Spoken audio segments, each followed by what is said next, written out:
पिता का प्यार बच्चों के लिए किसी दुलार, किसी आशीर्वाद से कम नहीं होता, परंतु बच्चों के सामने पिता अपने प्यार का एहसास नहीं कराते।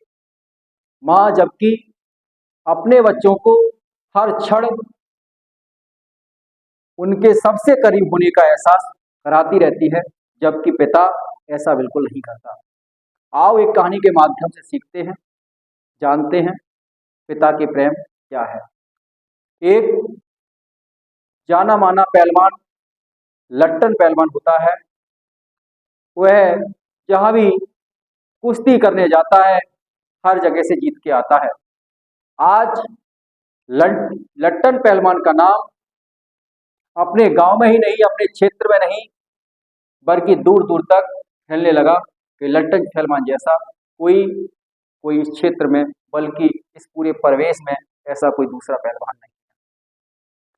लट्टन पहलवान ने अपने पुत्र को भी पहलवानी सिखाना प्रारंभ किया। पहलवानी सिखाना प्रारंभ किया। आज लट्टन की तरह उसका पुत्र भी जहां भी कुश्ती करने जाता, वहां से कुश्ती को जीत के आता। परंतु पिता इस बात की अपने पुत्र को कभी शाबाशी नहीं देता कि आप बहुत अच्छे पहलवान बन चुके हो। ये बात पर पुत्र दुखी रहने लगा कि मेरा सर्व समाज मेरी प्रशंसा करने लगा, परंतु मेरा पिता मेरी प्रशंसा में दो शब्द कभी नहीं कहता, जबकि मैं दिन रात हर प्रयास करता हूं और हर कुश्ती को जीत के भी आता हूं, परंतु पिता मेरे प्रशंसा में दो शब्द कभी नहीं कहता। इस बात से लट्टन पहलवान का पुत्र परेशान रहने लगा। अब एक बार लट्टन पहलवान के पुत्र ने अपने माँ से जिक्र कर रहा था कि माँ, आप हमेशा हमारी जीत पर बहुत प्रसन्न होती हो, जबकि पिता हमें नहीं पता कि प्रसन्न होते या नहीं होते हैं, परंतु अपनी प्रसन्नता का इजहार को कभी नहीं करते हैं। माँ ने समझाया कि नहीं, वो पिता हैं, वो जरूर खुश होते होंगे। तो पुत्र कहने लगा कि माँ, अगर वो खुश होते हैं तो कभी मुझसे कहते क्यों नहीं है कि तू अच्छा पहलवान बन चुका है। ये बात माँ को भी थोड़ा सा तकलीफ देने वाली थी कि पुत्र के मन में ऐसी बात है, पिता के लिए ये बड़ा अच्छी बात नहीं, अच्छे संकेत नहीं, अच्छे रिश्तों के लिए संकेत नहीं। एक दिन था, लट्टन पहलवान उसकी पत्नी, दो ही लोग घर पे थे। लट्टन पहलवान का पुत्र कहीं बाहर घूमने गया था। ऐसे मौके पर लट्टन पहलवान की पत्नी ने लट्टन पहलवान से कहा कि हमारा पुत्र अब बड़ा हो गया है, जहां भी कुश्ती करने जाता है वहां कुश्ती से जीत के आता है। परंतु पुत्र उस दिन कह रहा था कि पिता, तो क्या हमारी जीत से खुशी नहीं होती है?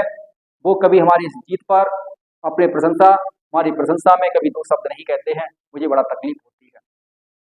तो लट्टन पहलवान कहने लगा अपनी पत्नी से कि मुझे पता है कि मेरा पुत्र अच्छा पहलवान बन चुका है, लेकिन जब भी कहीं कुश्ती से वो जीत के आता है तब उससे मैं हमेशा यही कहता हूं, अभी पुत्र थोड़ी कमी है, अभी पुत्र थोड़ी कमी है।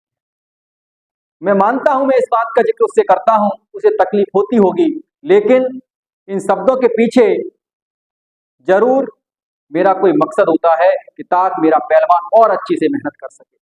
अगर जिस दिन हम उससे ये बात कह देंगे कि तू अच्छा पहलवान बन चुका है, तेरे जैसा इस पहलवान अब क्षेत्र में नहीं है, तो उस दिन मेरा पुत्र प्रयास करना और मेहनत करना बंद कर देगा। ये ऐसी वार्तालाप चल ही रही थी, तब तक लट्टन पहलवान का पुत्र भी आता है और घर में घुसता है, तो उसे सुनाई पड़ता है कि कोई दो लोग बात कर रहे हैं, और पास जाने पे पता चलता है कि माँ और पिता बात कर रहे हैं और बात भी मेरी हो रही है। वो चुपचाप से खड़ा हो जाता है और बात सुनता है, तो उसे पता चलता है, हकीकत पता चलती है कि पिता को मेरी जीत पर बड़ा प्रसन्नता होती है, लेकिन मेरी जीत पर कभी एहसास नहीं कराते हैं कि तू बड़ा पहलवान हो चुका है, क्योंकि मुझे उन और बड़ा पहलवान उन्हें बनाना है। आज पुत्र के मन में जो पिता के लिए भ्रम था, ये पूर्ण रूप से खत्म हो चुका था, और पुत्र ये समझ चुका था कि पिता मुझे वो बनाना चाहते हैं, दुनिया का कोई व्यक्ति मुझे बनाना नहीं चाहता है। क्योंकि दुनिया के बहुत से लोग आपके इर्द गिर्द ऐसे भी होते हैं जो आपकी प्रशंसा में, झूठी प्रशंसा में, झूठी शान में आपको खुश करने के लिए बहुत कुछ कह देते हैं, लेकिन सही मायने में पिता ही ऐसी दुनिया की धरोहर है, दुनिया के सबसे बड़ा स्तंभ आपके साथ है, जो आपको आखिरी मंजिल तक पहुंचाने तक के लिए हर संभव वो प्रयास करता है। इसलिए कभी अपने बच्चों के मुंह पर उनकी इतनी तारीफ ना करें, क्योंकि वो ये समझने लगे कि मेरा मंजिल शायद यहीं तक था, अब मुझे मंजिल मिल चुकी है। क्योंकि मंजिल बहुत दूर है, इसे पाना बड़ा मुश्किल सी बात है। इसलिए मेहनत करते रहो और लट्टन जैसे पहलवान की जैसे पिताओं की बातों पर आप नाराज ना हुआ करें, क्योंकि पिता हमेशा यही चाहता है पुत्र मेरी ऊंचाइयों की बुलंदियों को छुए। ठीक है। और माँ दरिया दिल होती है, इसलिए हर छोटी छोटी खुशी पर वो अपने बच्चों के सामने इजहार कर देती है कि मेरे जैसे बच्चों जैसा दुनिया में कोई दूसरा नहीं है। परंतु पिता ऐसा नहीं करता है। इसका मतलब ये बिल्कुल भी नहीं है कि पिता ये बिल्कुल नहीं चाहता है कि मेरे पुत्र जैसा इस संसार में कोई नहीं। पिता भी जानता है कि मेरा पुत्र बहुत अच्छा है। इसलिए आप अच्छे से मेहनत करते रहें और पिता की इसी बात पर ध्यान दें कि अभी और कुछ बाकी है, अभी और कुछ बाकी है। अगर कहानी अच्छी लगी हो तो लाइक एंड शेयर जरूर करें। धन्यवाद।